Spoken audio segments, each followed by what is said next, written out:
Well, actually, they posted my 3 best Boruto villains: Momoshiki, Ishiki, and Yeah, Deepa. I was gonna say like that's who I would have picked. So what about 3 worst? Part of this probably Okay, depends if you're well, saying manga or anime. To be fair, let's say yeah, like, are manga. you counting like big villains? Because like Boro's hideout guards, all 3 of them.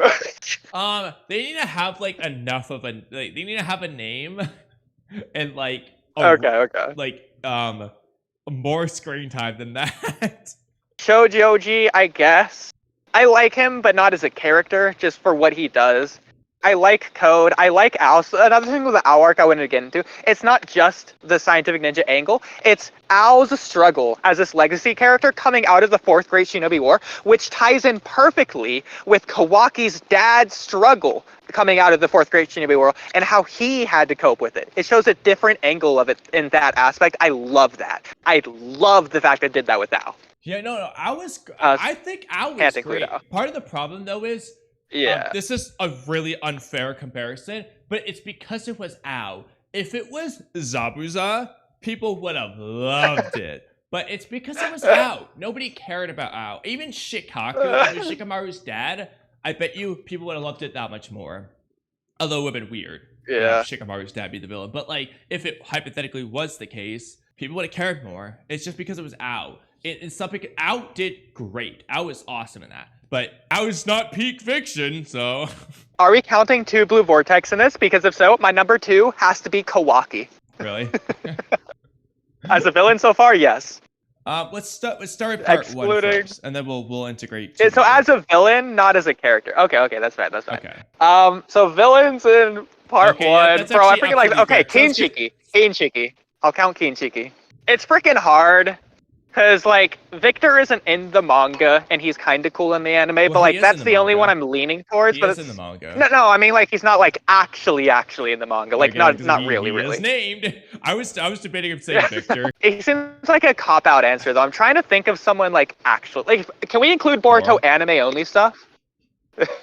Boro, there you go. Yeah, easy. Yeah, I was gonna say Boro. Boro was my first pick. I would say Boro before Shujoki. We literally just talked about why he's the worst villain. Why did I not think? Like, maybe it just automatically, my brain just assumed he was already in the conversation. Yeah, so. Because we really have a video on this channel called How Boro Ruined Boruto.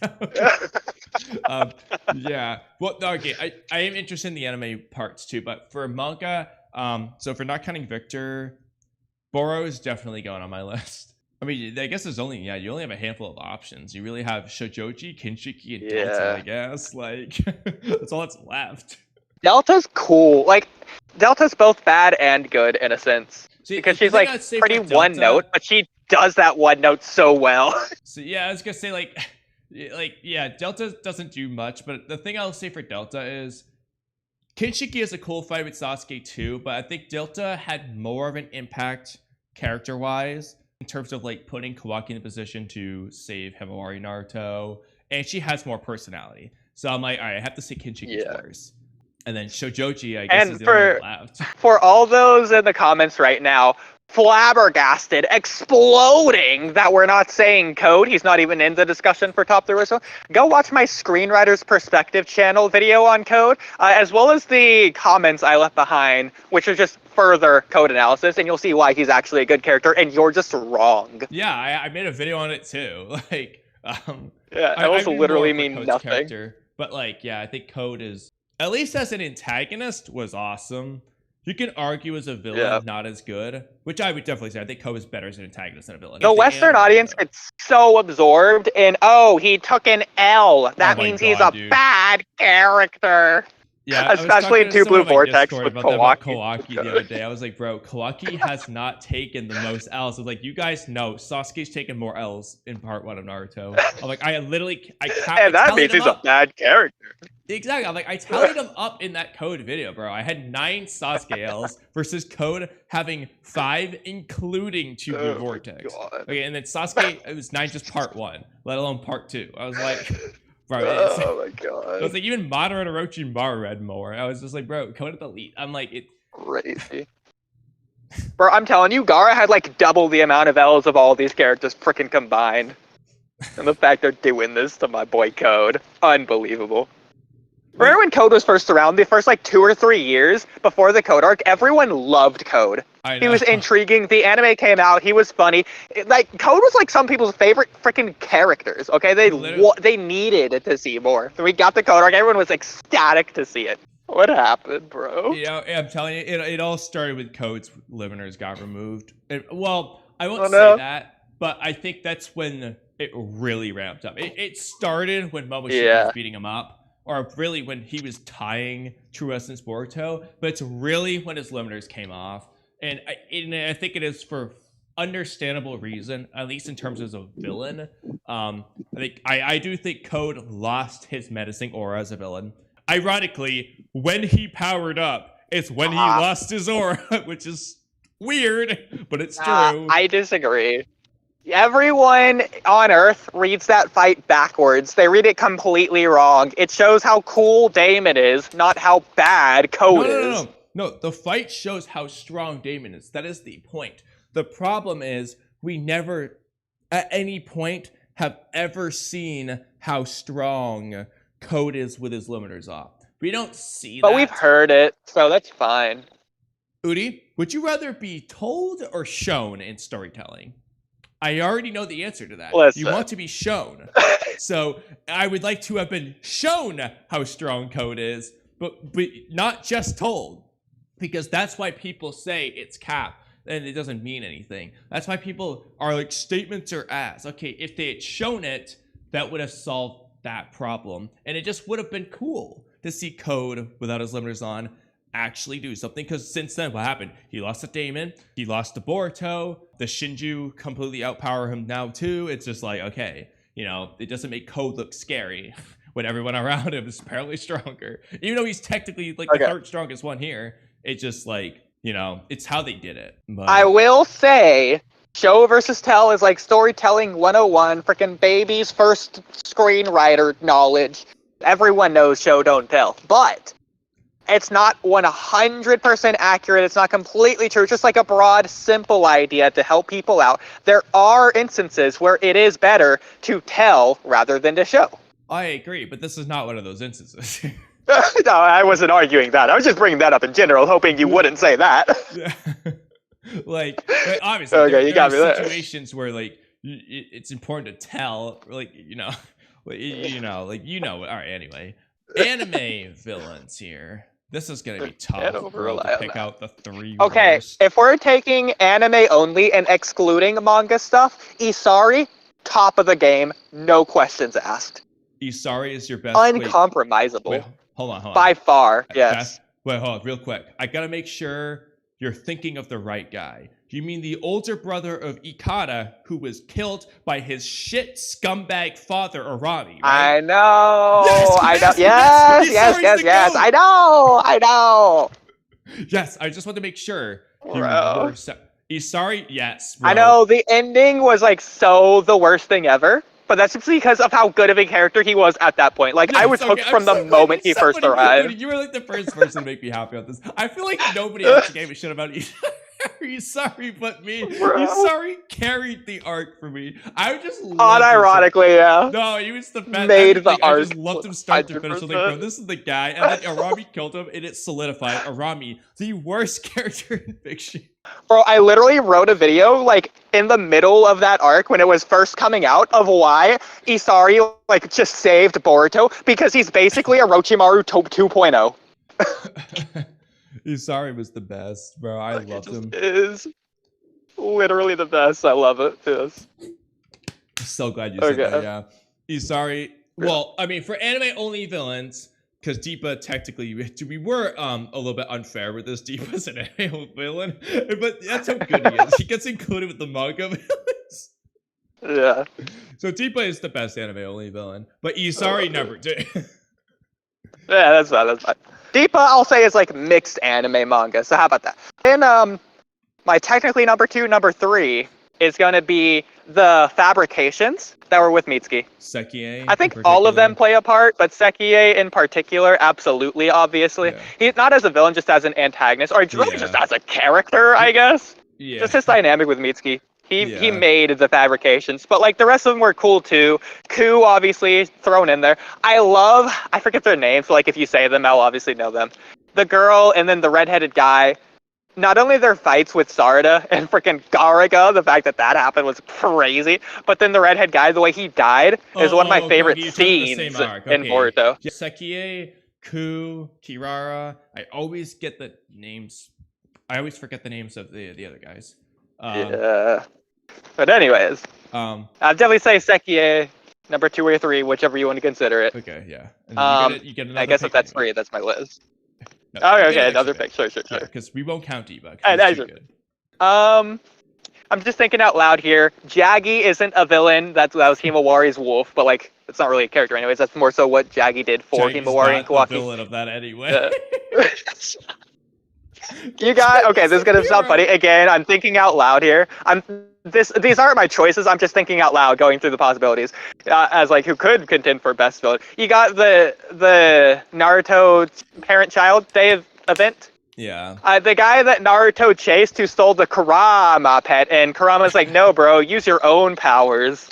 Again, like he didn't do anything there, but what he did for Naruto and Himawari and Kurama, that was pretty good. But moving on beyond them, it's obviously not going to be the freaking Cho fillers or any of the Inoji fillers. Those are the worst. Yeah. Oh, you know what? I might have an answer you might like. Either Jugo or like the bird poop licking guy. I don't think I would pick the bird poop guy, but Jugo's not really a villain, but a Samurai would work, I guess. Doesn't she count? If we're counting Simray, then that's an obvious pick. I feel like we can't pick her just because of that. You could go I can't believe I'm forgetting this. Shizume, the Kisame's son. Yeah, Shizuma. Don't correct me. Yeah. Yeah, he's good. What he does with Kagura, so unbelievably great. And then Boruto. That's why I wanted to look back at these titles so I could kind of remember. And I'm still gonna vouch for my bro Shikadai's friend from the gang arc. I wouldn't call him but he's not the villain. Arcs? He's not the villain. No, I know. But I liked it anyway. So I'm just shouting him out. Just a shout out. Honorable mention. What about Shin? He's manga. I'm not gonna count him as anime.